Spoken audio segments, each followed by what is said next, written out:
Chekhov wrote, "If you are afraid of loneliness, don't marry." Most people are more alone inside their relationships than they ever admit.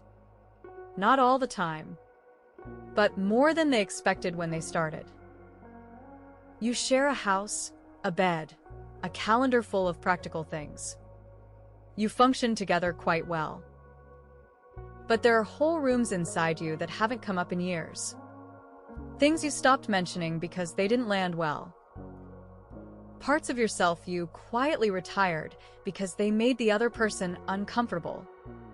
Questions about your own life you don't raise because the relationship has already made certain decisions, and reopening them feels like too much. You're not unhappy exactly. You've just noticed that you're lonely in a way that's hard to explain because you're surrounded by people and one of them is supposed to be your person. Chekhov wasn't being cynical. He was pointing at something true. Intimacy doesn't arrive automatically just because two people have decided to stay.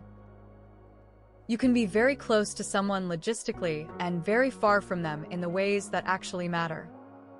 This kind of loneliness doesn't have a clean explanation. No one to blame. Everything looks fine from the outside, which makes it easy to say nothing. And the longer you say nothing, the further the distance grows, until the gap becomes easier to maintain than to close.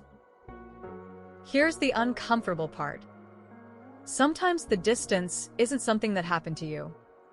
Sometimes you built it yourself, one avoided conversation at a time, one withheld truth at a time. Think about one relationship where the distance has been growing.